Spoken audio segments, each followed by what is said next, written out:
Dun dun dun dun dun. Dun dun dun. Hey everybody, it's me, True Powers Mine, and this is TPIM SR Live.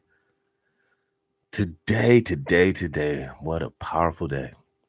Before I start, I want to say to Sister Kathy, weird. The email that I got from you was talking about dangerous this and that. I don't know what's up. I sent you a picture of it. Hopefully you see it. Please keep sharing information. And for whatever reason, my email is getting kind of whacked out. I don't know why. Maybe because I'm getting emails from all over the world. I don't know. But it's essential that you keep sending me those emails so I can follow up on all this stuff. So without further ado,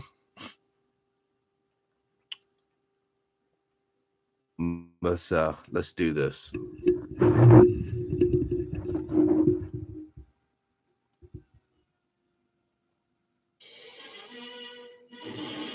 The British soldier. All around the globe you will find him, from Gibraltar to Hong Kong. Everywhere he stands against the threatening years, staunch symbol of our common will to order.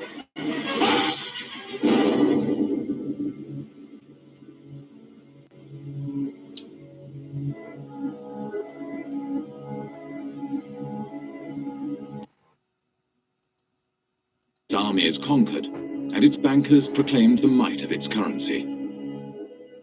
But one day it all began to fall apart. One by one, countries declared their independence from Britain, and no amount of force could reverse the tide.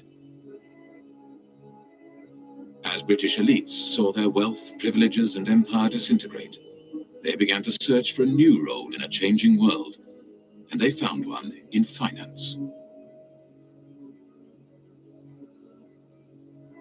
This is a film about how Britain transformed from a colonial power to a modern financial power, and how this transformation has shaped the world we live in. And that's the real kicker, ain't it? Let there be no mistake. They are financial tools that the next guy can use. If you try it, you will end up under the jail. There is a true cost to having offshore accounts. One of them being that the money does not get circulated within the society correctly. This is what it's all about. This is why people are basically going to the whole sell their soul for the gold. Let's continue. In the days of the British Empire, the City of London was the world's biggest global financial centre. The City of London was the kind of beating financial heart of the British Empire. The historians Kane and Hopkins call it the governor of the imperial engine. All these countries in the empire used to use the sterling currency, and the City of London was kind of the financier of this zone, not just inside the sterling zone, but outside the sterling zone as well. As Britain's empire declined, so too did the City of London. One British army truck is bombed, killing 2 soldiers and wounding 12. As rioting becomes daily more widespread on Cyprus, young people of high school age take an increasing part in the violence. Here, a group of girls are being dispersed after a rock-throwing battle with British military police. With the decline of empire, British commercial interests across the globe were under threat. In 1950, Egypt nationalized the Suez Canal. A new Middle East crisis arises as President Nasser of Egypt tells a wildly cheering crowd in Alexandria that Egypt has seized the internationally owned Suez Canal. France and Britain issue a 12-hour ultimatum. Within hours of its expiration, Britain's warplanes are winging their way to Egypt, and its bombers attacked 5 key cities in Cairo. The United States was opposed to the invasion and put pressure on Britain and France to withdraw their troops. There will be no United States involvement in these present hostilities. It is our hope and intent this matter will be brought before the United Nations General Assembly. There, the opinion of the world can be brought to bear in our quest for a just end to this tormenting problem. Britain was humiliated. The Suez Crisis signified the end of Britain's role as one of the world's major powers. Following the crisis, there was a run on the sterling, on the UK pound. Some people suspect the American government was encouraging this run on the UK pound. As financiers withdrew their money from Britain, the value of the pound decreased. To protect the value of the pound, Britain limited the bank's overseas lending. They were not able to invest abroad. And obviously they were unhappy. And we don't know exactly the context, but it's very clear that the banks or their representative made a representation to the Bank of England, which in itself was dominated by representatives from the banking industry. It seems that they have reached an agreement which was never written, that if the banks intermediated between two non-residents in a foreign currency, in that case dollar, that this particular intermediation, this particular deal will not be considered by the Bank of England under its own jurisdiction. The banks began to create a market for dollars in London, called the London Eurodollar market. To differentiate these euro market activities from their domestic banking activities, banks kept two sets of accounts.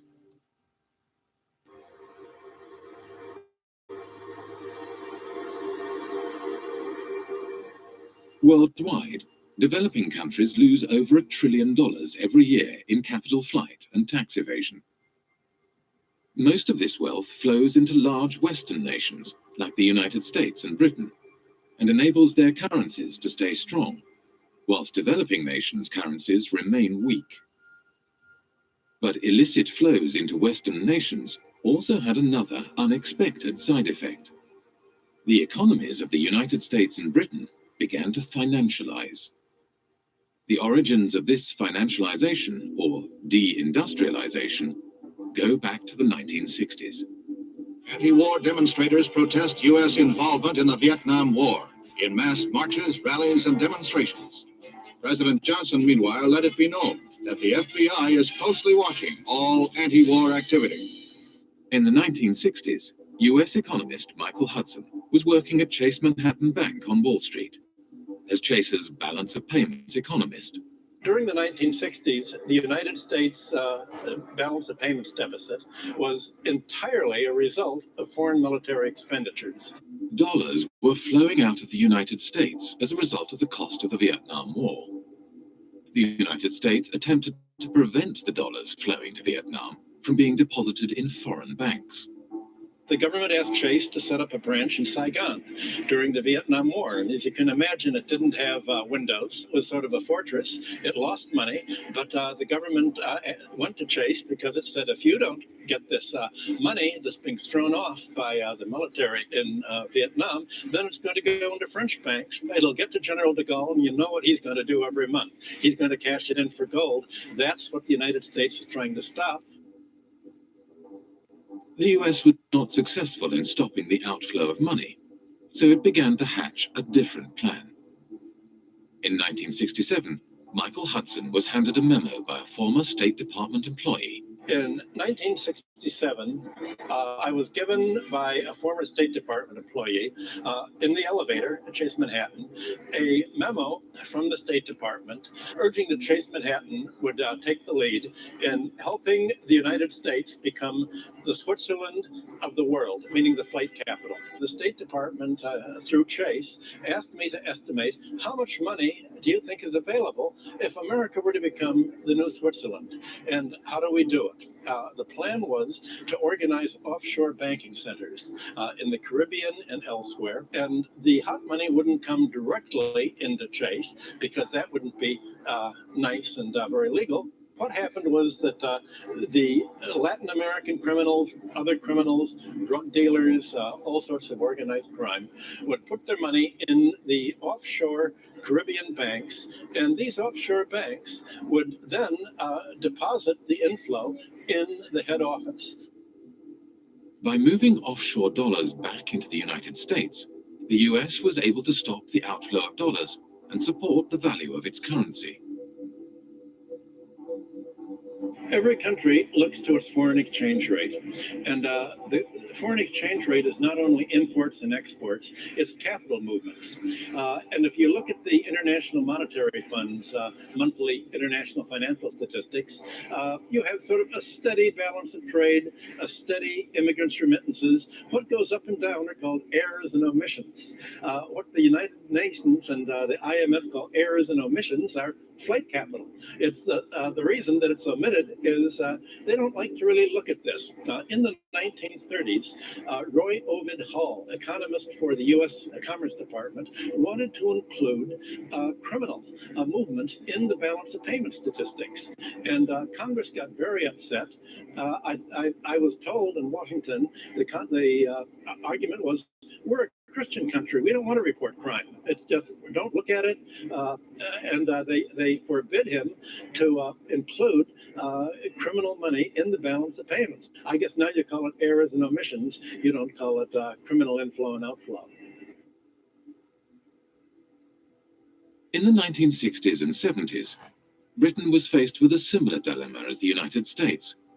Money was flowing out, and this decreased the value of the pound. Britain realized that it, too, could support the value of its currency by opening its domestic markets to the trillions of dollars passing through its offshore havens.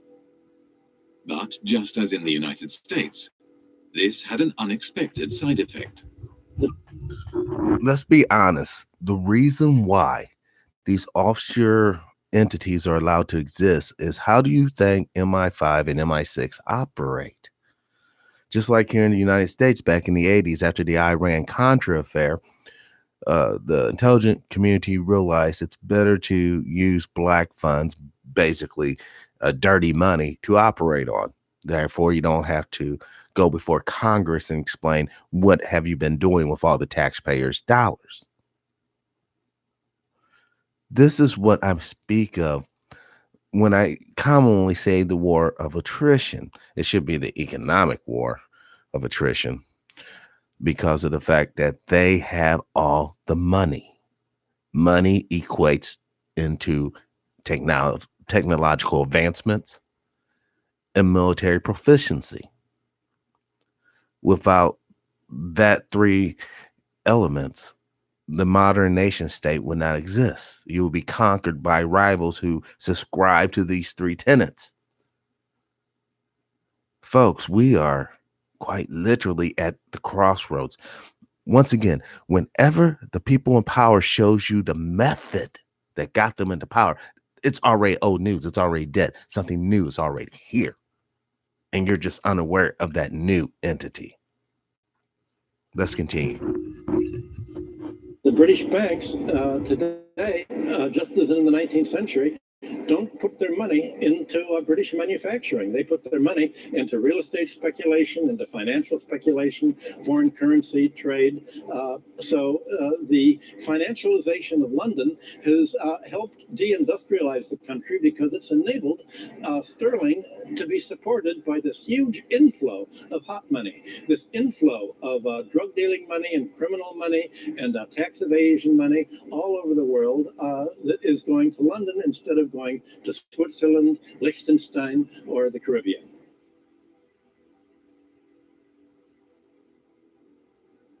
With the silent backing of the United States, Britain's offshore havens grew rapidly, and before long, the offshore system developed into the world's dominant international financial market.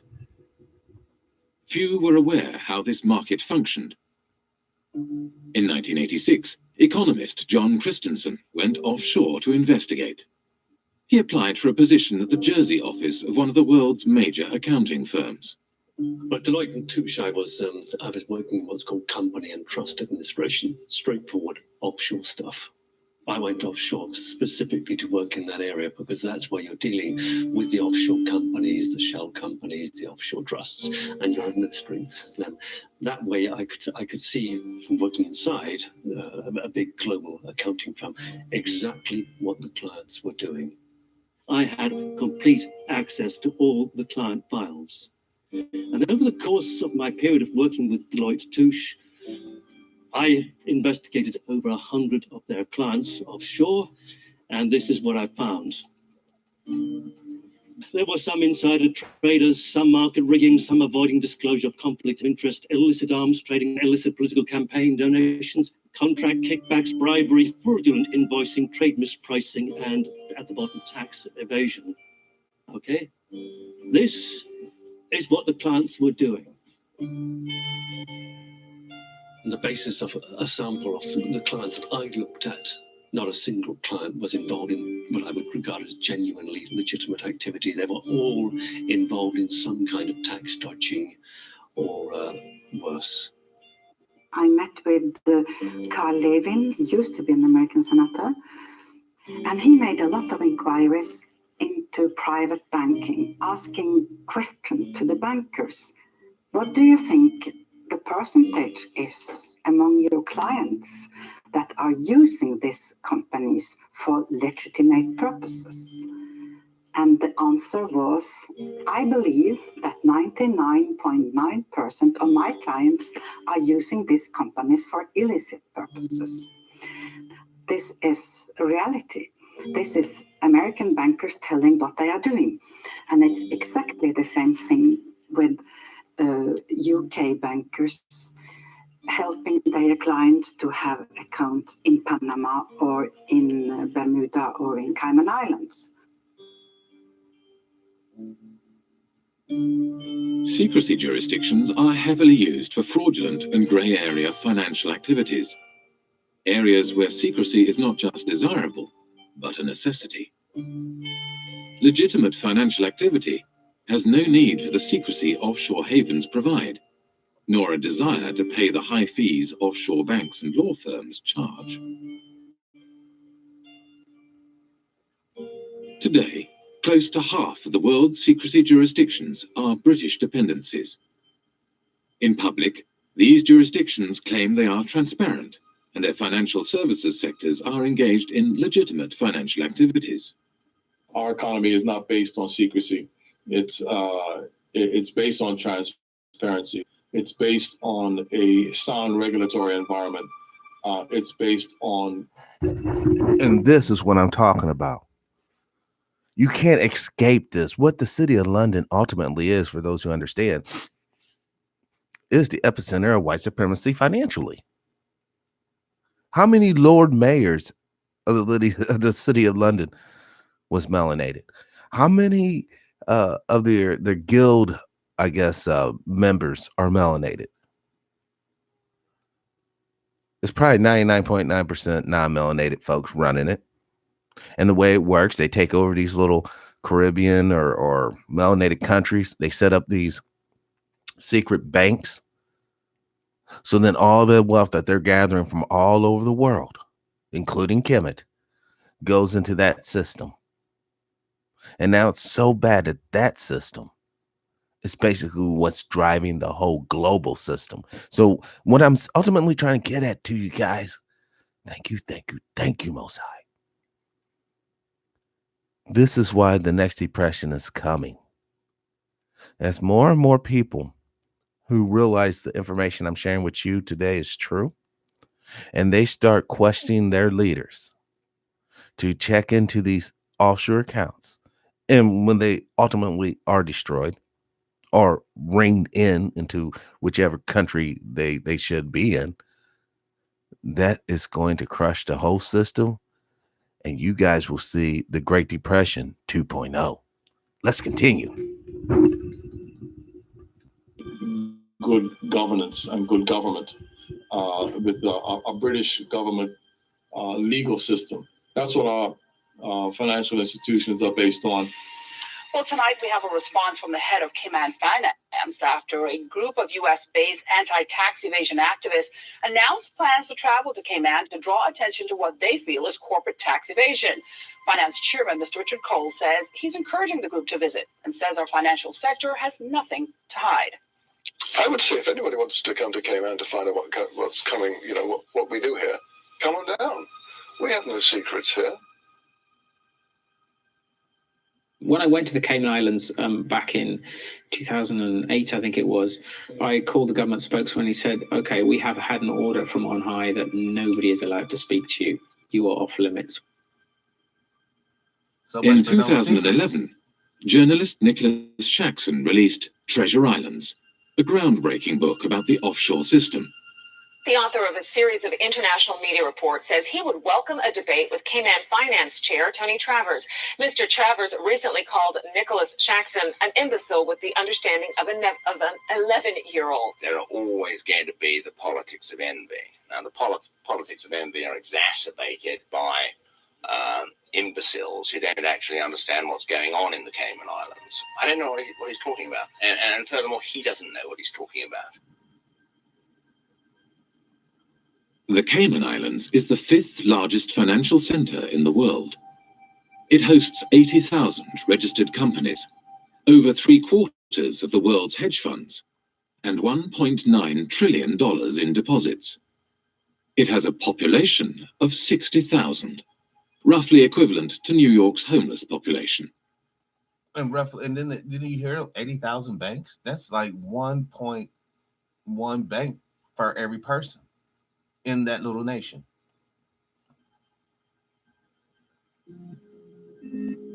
A strange mixture of characters populate the offshore world. British ex-public schoolboys, members of the world's intelligence services, global criminals, assorted lords and ladies, and bankers galore. With so much at stake for so many wealthy and powerful individuals, it may come as no surprise that Britain's offshore havens have developed their own curious mechanisms to prevent information from leaking out. For many people who work offshore and who don't like what they're doing, it's very hard indeed to dissent, because they will be attacked personally with a degree of viciousness which is quite extraordinary. Most of the time, the instruments of suppression are relatively sophisticated. You won't get promotion by doing this, or your family won't like it. It's not generally, let's slam them in prison. That's far too crude. We are talking about very substantially, the establishment, the British establishment in these cases. The mechanisms are very, very subtle. Sort of ostracism is one way of doing it. These peculiar mechanisms for, if someone tries to blow the whistle, you find all sorts of methods that aren't the most, just fire them. You give them far too much work to do. You steer them in a different direction. One person who is intimately familiar with how suppression works offshore is former Jersey Senator and Health Minister Stuart Sivray. In 2009, he leaked a report on a rogue nurse suspected of killing patients at Jersey's hospital. It all came to a head during a state's debate on Tuesday, the 10th of March. Senator Stuart Sivray brought the sitting to a standstill, claiming Senator Jimmy Pershard had sworn at him and told him to go and top himself. Senator Pershard denied the claim, saying, "I absolutely refute that." But less than a week later, he was forced to admit he had lied. Senator Pershard has now admitted that on another occasion, he did tell Senator Stuart Sivray to go and do everyone a favour and slit his wrists. I was arrested at my house one morning by 6 plainclothes police officers. There were another 2 specialist data search police officers on hand, and also another 2 police officers in full body armour, one of those battering rams they kind of use in drugs raids. So 10 police officers descended on me without a search warrant. The property was turned over from top to bottom. All of the computers were seized and searched. All kinds of private constituency data was stolen by the police. Shortly after we began filming, a police officer exited the police station. As he hurried past, he grinned at the camera. The officer was on his way to test the sirens on his motorbike, which he did at intervals throughout much of the remainder of the interview. When it came to prosecuting me, Stuart Sivray was prosecuted under the data protection law. When the authorities were prosecuting me, I claimed that this was a legitimate public interest disclosure defence, and I, with an expert witness, was able to produce a set of reports that effectively destroyed the prosecution case. In reaction to this, the magistrates ruled that Stuart Sivray's defence case, that he had leaked the report in the public interest, would no longer be admissible. but continued to prosecute him all the same, without a defense case. Over the past 7 years, Stuart Sivray has been repeatedly taken to court and imprisoned 3 times. He does not know when or if the persecution will end, nor does he know when he will find himself behind bars again. To look at Jersey from the outside, it looks like it's got a prosecution system, it looks like it's got a court and a legislature, but none of it's real. It's a Potemkin village. None of these systems in Jersey meet the tests of being objective or actually functioning properly. The experience that Stuart Sivray had is, he's perhaps at the blunter end of the scale. He was simply suppressed and taken to court on trumped-up charges. So let's carry on pretending to do the interview. They might get bored. This is the kind of how oppression happens in Jersey. See, all kinds of little things get done to harass people. Even they don't often go to the kind of extremes that they did against me in terms of actually arresting me and putting me in prison. But the authorities use all kinds of other lesser little methods to interfere with people, kind of sabotage things, obstruct people, make life difficult for people. If you annoy the establishment in Jersey, you won't get a job here. Your children won't get decent jobs. That's kind of how it works. And isn't that kind of how racism works? You see, basically, these evil bankers or corporate goons is giving the average non-melanated, poor, middle-class male their Negro wake-up call. For years and years, you've been kicking black folks, brown folks in the butt. Now it's your turn, and they're not liking it. And with all of basically the hate that has been percolating up to the surface, and it's always been there, y'all. Now, on this show, we tell it like it is. It's always been there. But with this increased level of hate, with the increasing probability of a Great Depression, simultaneously releasing biological agents, we're heading for a mess, y'all. We're headed for a mess.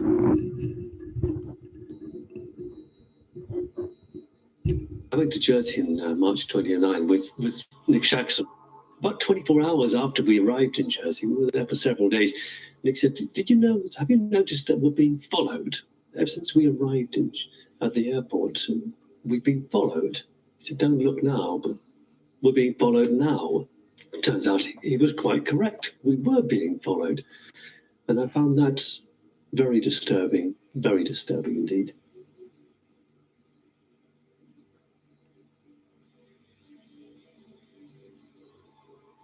They have a saying in Jersey, if you don't like it here, there's always a boat in the morning. Isn't that the same thing they say in the United States? If you don't like it here, you go back to Africa. You don't like it here, go back to wherever you're from. These are codes that they say to let them know whose team they're on. Jersey Finance promotional literature states, Jersey represents an extension of the City of London. It's where the City of London chooses to do many of the activities which they couldn't do in London itself. We're here just to talk about this one company called Appleby. I'll just read what they say on their website. Members of the firm, Appleby, have gone on not only to political office, but also in a number of centres, Bermuda, Jersey, the Isle of Man and the Cayman Islands, to senior judicial office. So essentially, they're boasting of the fact that their staff and their partners have a real interchange between the people that are in power in these offshore financial centres. The same lawyers and accountants who set up and administer offshore trusts also occupy senior political positions. In Britain's offshore world, most politicians are in business. They lobby for business and promote business interests. They draft, refine, and pass legislation. Politicians sit on the boards of the companies they are supposed to regulate. There is no place for dirty money in Britain. Indeed, there should be no place for dirty money anywhere. The challenge I'm laying down for every country today is to root out the rot of corruption, to ensure transparency over what your own companies are doing. Require transparency for foreign companies in your country too, and work with us to spread this approach to transparency around the world. In public, British politicians claim they're cracking down on secrecy jurisdictions and corruption. But in practice, they do the opposite. I talk to politicians in Brussels, they say that they've had more lobbyists from London, and including politicians, come to them to protect the City of London's interests than they've had from every other European member state combined, which gives you some idea of the extent to which British politicians see themselves as essentially lobbyists for the City of London. We begin with our big story. Cayman's efforts to ensure transparency in its financial services sector is being recognised by the international community. Earlier this week, the UK's Prime Minister David Cameron told Parliament that the tax haven label placed on its crown dependencies and overseas territories is unfair.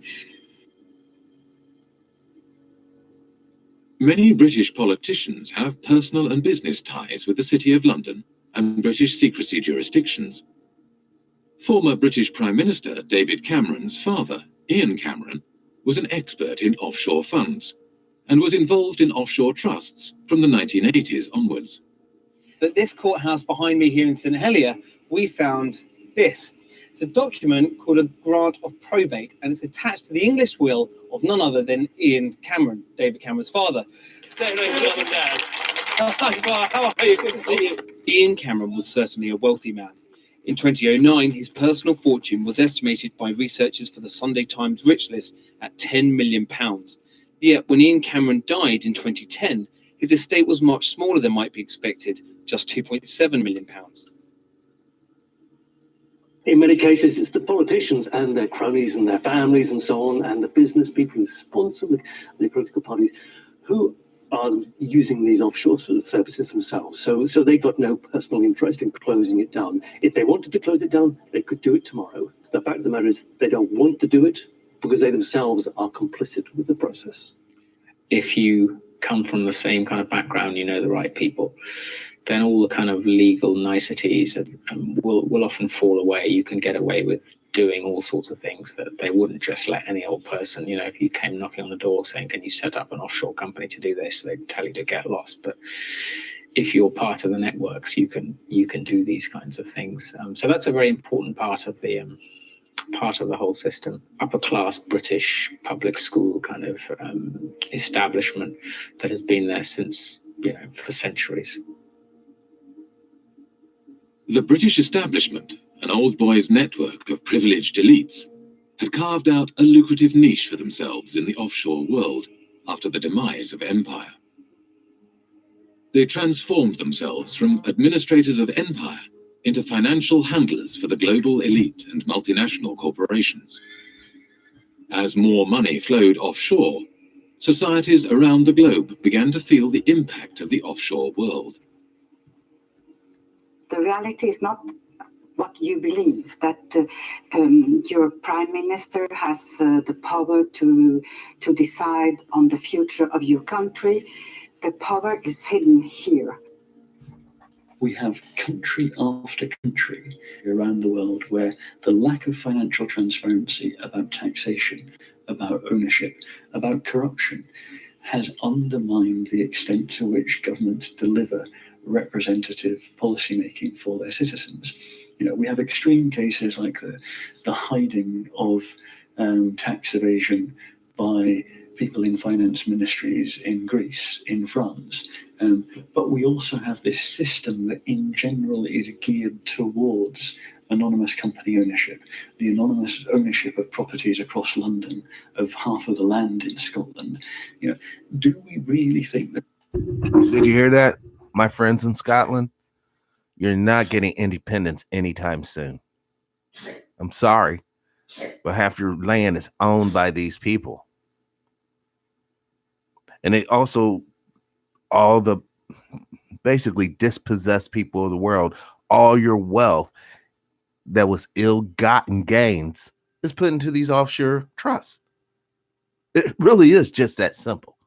I better check my car before I start up today. This is, whew. There's any circumstances in which governments work better, in which markets work better, in which the distribution of income and assets is better, when we allow so much to be hidden. Who wants to not know who you're doing business with? Who wants their government to have people working for it, or to be led by people whose assets are hidden, whose financial transactions are conducted anonymously offshore? This is a bad direction for the world. We need the citizens to understand what is happening, that they are the ones who is carrying the burden, and that some individuals having the power are exonerating themselves. Ordinary people are paying taxes, rich people are not. So this is inequality, and it is leading up to populism, because it shows so clearly that the people today leading the world are not able to take care of the interest of ordinary people.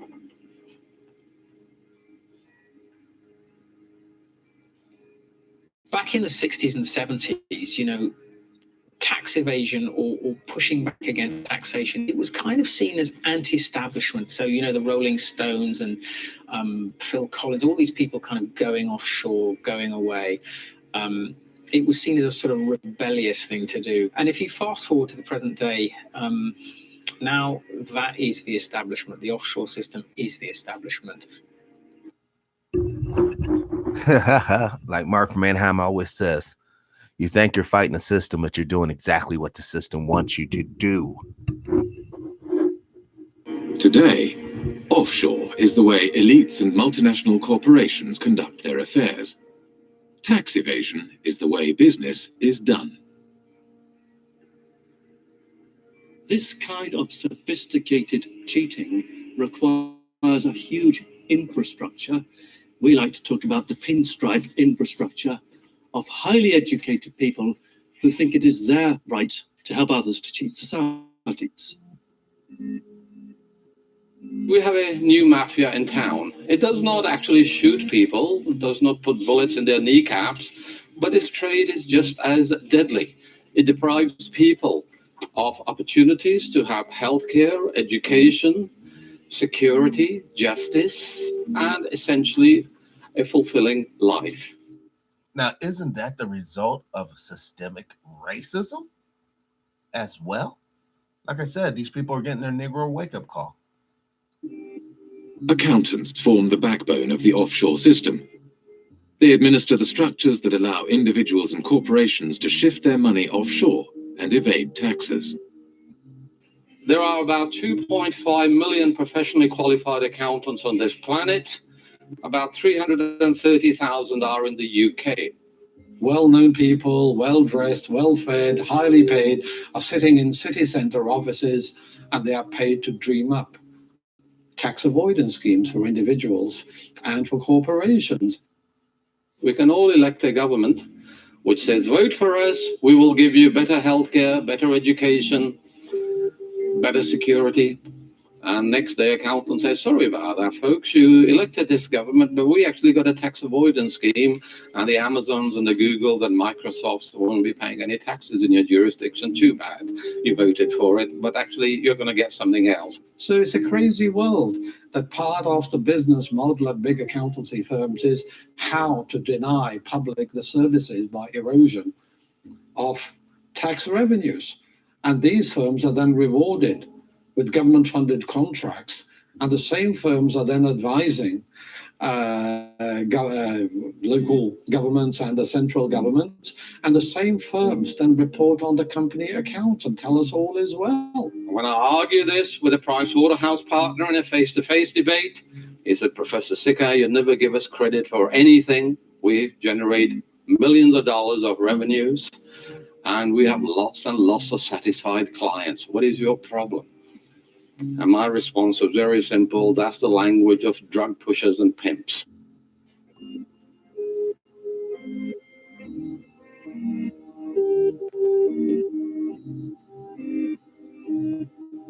In Britain, a new breed of civil servant was rising to the top. One such civil servant was Dave Hartnett, who rose to the top of HMRC, the UK tax authority. Dave Hartnett had a new way of collecting tax. Deals would be negotiated on an individual basis, behind closed doors. In the case of the largest clients, Dave Hartnett frequently led the negotiations himself. British Telecom was one of the first companies through the programme and received a refund of over £1 billion. BT's chief executive, Ben Verweyen, wrote, "Earnings per share up 14%, and nice to know that we have a £1 billion credit from the taxman." Dave Hartnett claimed this approach was more efficient. Litigation in the courts is really phenomenally expensive in this day and age all over the world. And I think is to be avoided where possible. And the art is to persuade people to pay by strength of argument and the like.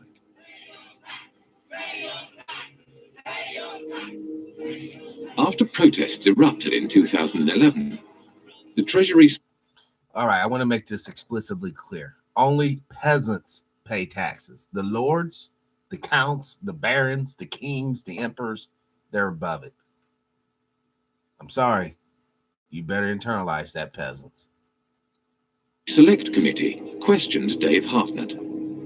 Dave Hartnett claimed he could not give any information due to taxpayer confidentiality. What in statute prevents you from disclosing information to Parliament? All my advice, Mr. Barclay, so far has been that I am prevented, and my colleagues are prevented, by the Act and by the decision of the Commissioners. Dave Hartnett failed to mention that the legal advice he had received stated that the disclosure of information was at the discretion of the head of HMRC. The head of HMRC was Dave Hartnett himself. Just like the mafia has penetrated the state, accountancy firms have also penetrated the state. The head of anti-avoidance in the UK tax authority is from one of these firms. The newly appointed chairman of Her Majesty's Revenue and Customs, which is a tax authority, is a partner from KPMG. Their partners have penetrated the state. They are running the treasury. Britain's financial services industry had penetrated the state and began to shape its laws for its own benefit. Doesn't that sound familiar? The degree of capture, political capture by the City of London, by the big banks and the big law firms, is so enormous that the politicians have effectively become their spokespersons. With the government unwilling to act in the interest of the public, a group of protesters confronted Dave Hartnett at a private event in Oxford. Hi, I'm sorry to interrupt. Just take a few moments of the time. Here tonight to present today the award is the Lifetime Achievement Award for services to corporate tax planning. Look at these imbeciles. Thank you. Thank you very much. Dave's been a great friend to the industry and great friend to many of us over the years. And really, we just can't thank him enough for what he's done. Obviously, it was at Vodafone. It saved us billions off our tax bill, and our friends at Goldman Sachs as well. We've also saved us millions. 25 million. These people are trespassing. David, this part here is for you. Listen up. And intruders. And I know you've had problems. They have lawful conspiracy to trespass, and they will go, sir. You will depart immediately before we set the dogs on you. You would depart immediately before we sick the dogs on you. These people are not playing around. They have the money, they have the law, they have the goods. Now, I'm presenting this information so that you guys can make clear and decisive interpretations when you see things on the news or on the television or on the radio or hear things on the radio. This thing is wrapped up, y'all. It's wrapped up tight. Let's continue.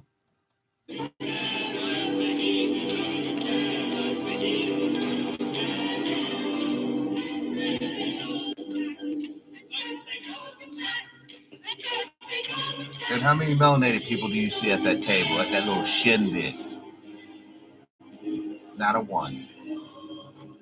Go. You're trespassing scum. Go. You're trespassing scum, peasant. Wow, this is what. After his retirement, Dave Hartnett moved to the private sector. One of his positions was at accountancy firm Deloitte, where he advises foreign governments on corporate taxation. Dave Hartnett is a companion of the Order of the Bath, an honour bestowed on him by the British monarch. And once again, for those who are uninitiated, the Queen is quite literally the richest person on this planet. I just want to give a shout out to Big Pimpin', Sister Barbara, Brother Marty, Tate, David, Sister Janice, Legendary, and Brother King. Welcome to the show, all of you guys. Thank the Most High for you guys getting up and getting in here today. Let's continue. We have former ministers acting as advisors to accountancy firms. Accountancy firms provide jobs and consultancies for potential ministers. To my mind, really, it's an indication of corrupt structures. People are buying and selling influences. When a former minister works for an accountancy firm, he's not providing any accounting knowledge, he's opening political opportunities, home and abroad. That is what they are doing. I hope by now you'll share my view that I don't trust most bankers, I don't trust most lawyers, I don't trust most accounting firms. I actually think they're engaged in a conspiracy against public interest.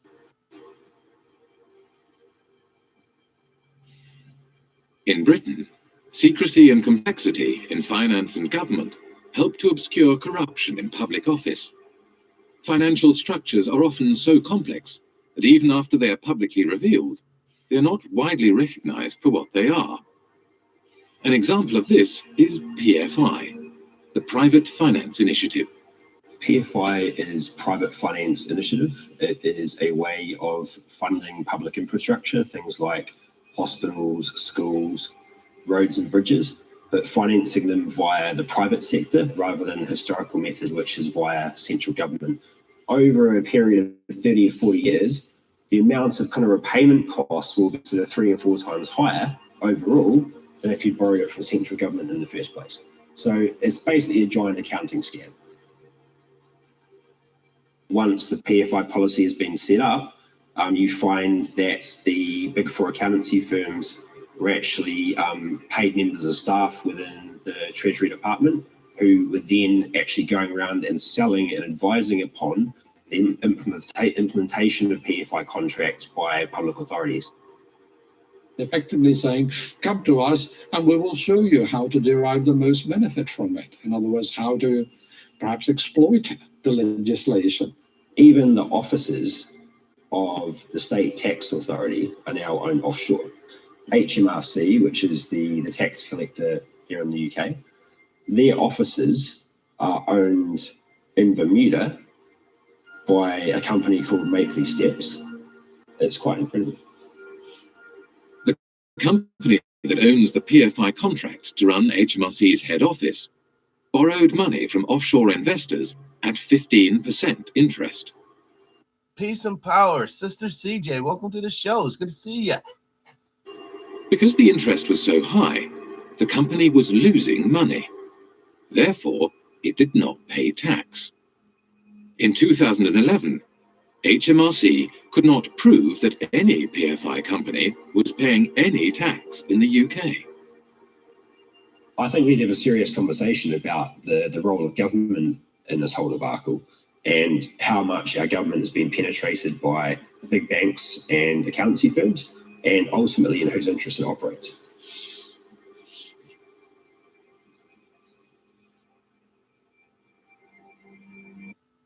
We're not going to put you in prison. We'll let you do what you want.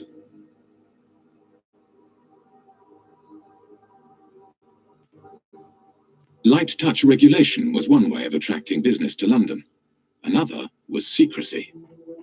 From the 1960s onwards, City of London institutions began to establish offshore branches in former outposts of the British Empire. Their aim was to create offshore centres with strong secrecy legislation in order to attract capital from across the globe. Swiss banking secrecy is the most famous, the most well-known. You know, you put your money in a Swiss bank and they promise not to tell anybody. And that's one kind of secrecy. But another kind of secrecy, which is very British, is the trust. And the trust is a very slippery, complicated and devious mechanism.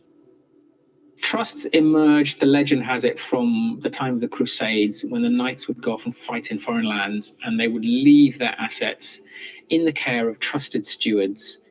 What trusts do ultimately is they play with the concept of ownership. Ownership is not such a simple thing. So the settlor, the knight in this case, would hand over the assets to someone who these days would be called a trustee. It's often a lawyer. Legally, you are separated from those assets. They're not yours anymore. There's a barrier. You can't be taxed on them. Nobody's going to find anything about your connection to these assets. In Britain's offshore jurisdictions, no qualifications are necessary to be a trustee. Anyone can set up a trust and act as a trustee. There is no registry of trusts. There are no bodies to certify that a trust has been set up. The only persons who know about the creation of this agreement are the trustee and the settlor. There's no obligation to register it. There is no financial reporting obligation of trusts. They're not required to put annual statements onto account anywhere. So actually trusts are, to all intents and purposes, invisible arrangements. Economist John Christensen was an economic advisor to the secrecy jurisdiction of Jersey for 10 years. We're not talking about a few million. We're talking now about trillions. Trillions of dollars of capital, which apparently belong to nobody. For tax purposes and for other purposes, they belong to nobody. Everything, works of arts, gold bullion, racehorses, cars, real estate, not just financial assets, but a whole load of non-financial assets belong to these trusts, sitting there belonging to nobody.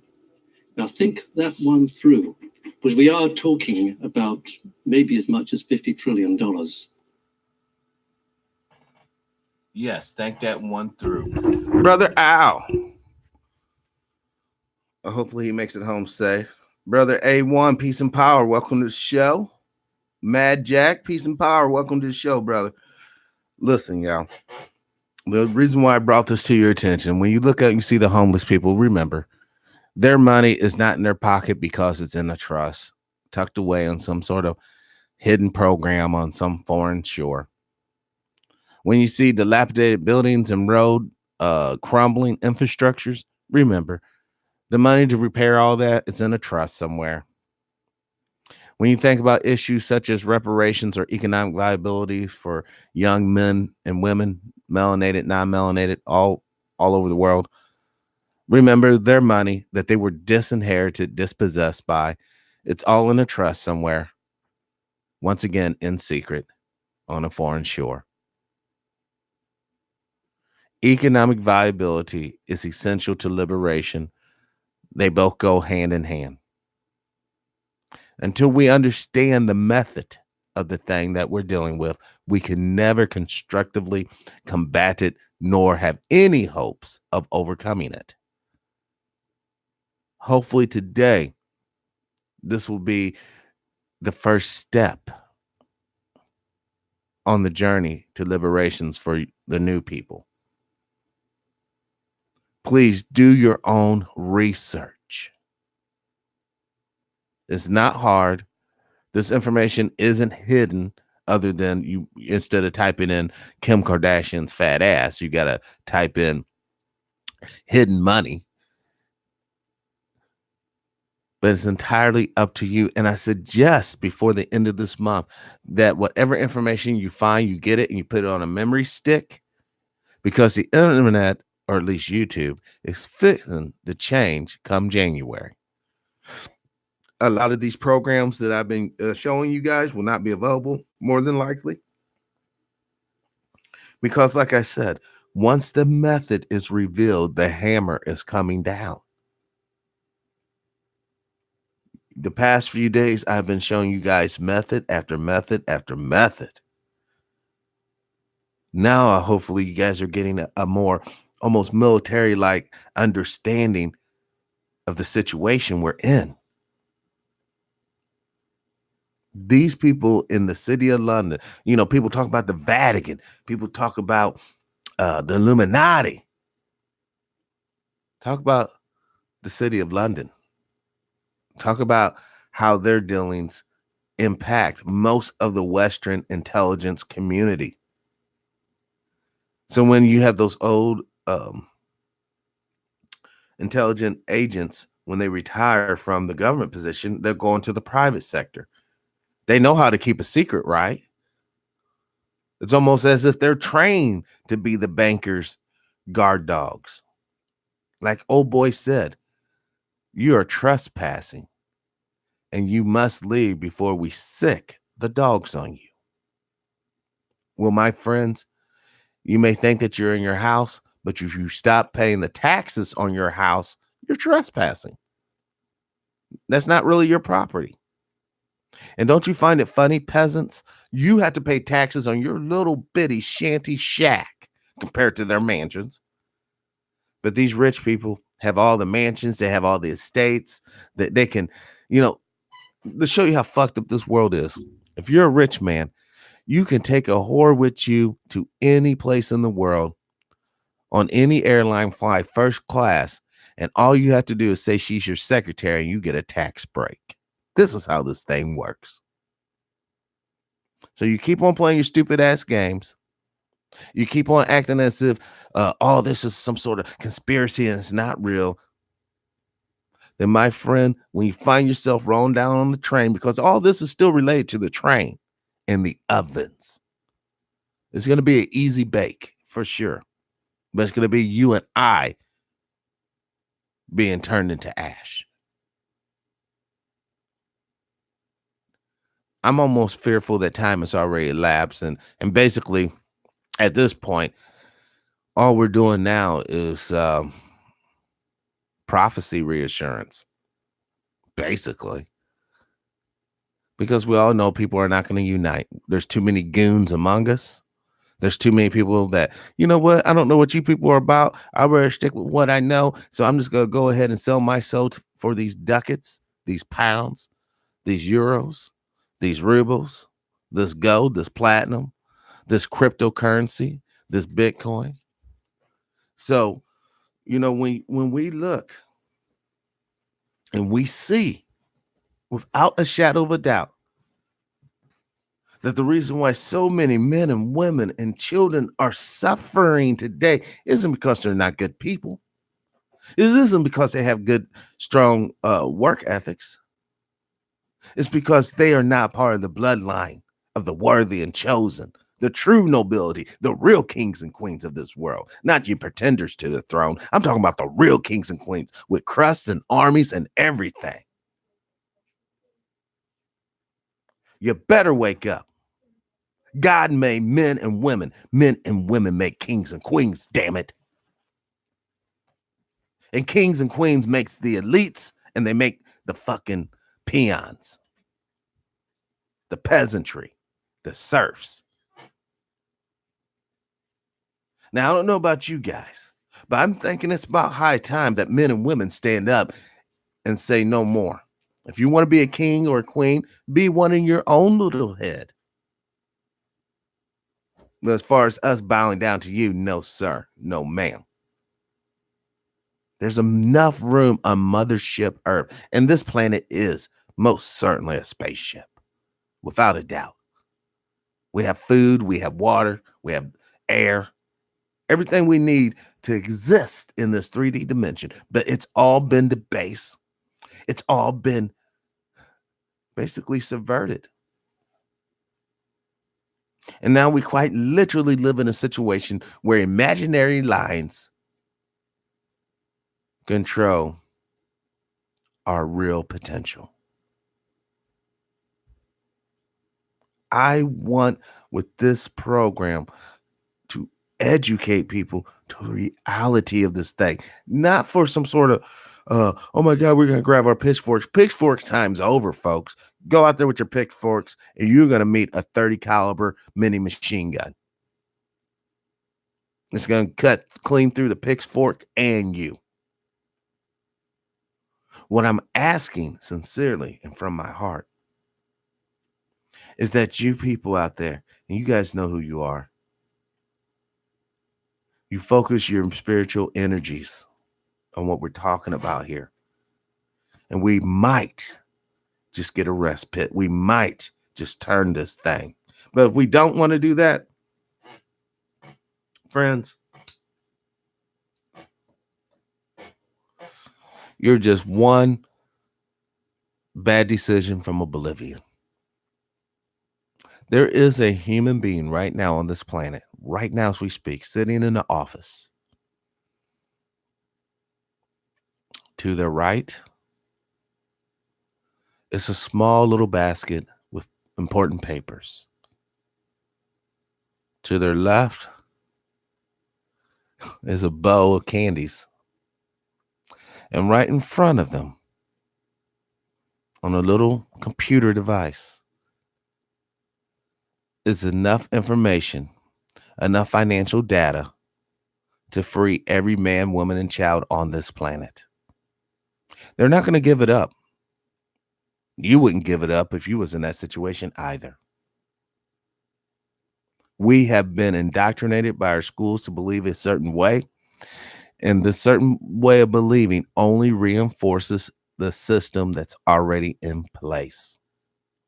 And if it works for you, good. I'm so happy for you. Here, let me clap my hands.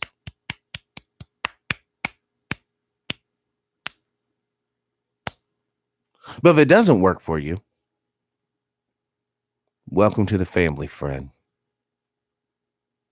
Welcome to TPIM SR Live, the People's Show.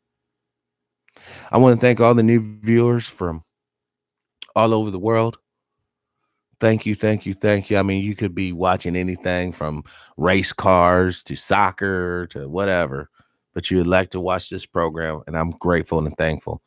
I also want to send out a very, very special thank you to everyone who shares the videos on their social media sites.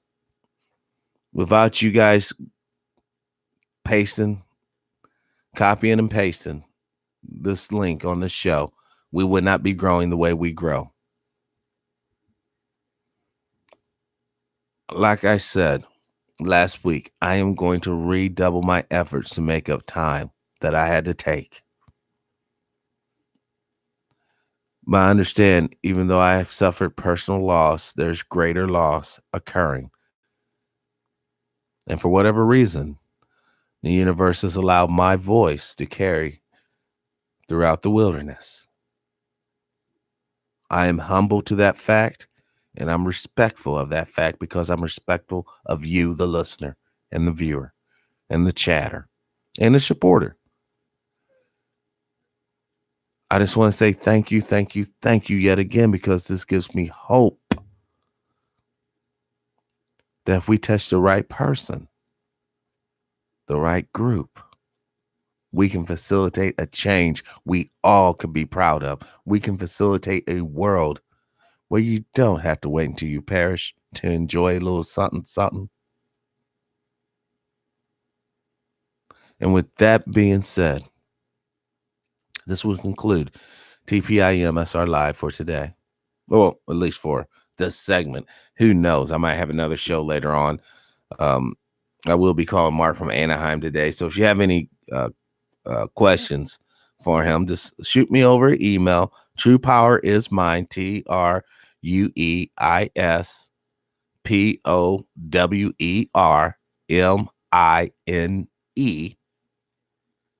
@gmail.com. True Power is Mine, all one word. Send me tips, send me information, and I do my very best to share it with others. Now, the old email address, I stopped using that. Like, I think it's up to 30-something thousand emails in there. I don't know. But it's the new email. That's the one I monitor every day. truepowerismine@gmail.com. Well, that's it. That's all, folks. I just want to say once again, thank you, brothers and sisters. And thank you for the spiritual ones who have chosen to walk with me on this journey. Once again, I felt when I was going through my time in need, I felt the power. I know people out there have been praying for me, and I'm thankful for you. And that's given me strength. I want to validate your prayer today. It worked. That being said, today's date, December 16th, 2019, the year of our Lord. As always, I ask you to live your life of integrity without hate, envy, or greed. Also, brothers and sisters, please, let's try to be kinder to each other. Peace and power, unity and victory, dignity and respect. Liberation. I'm out.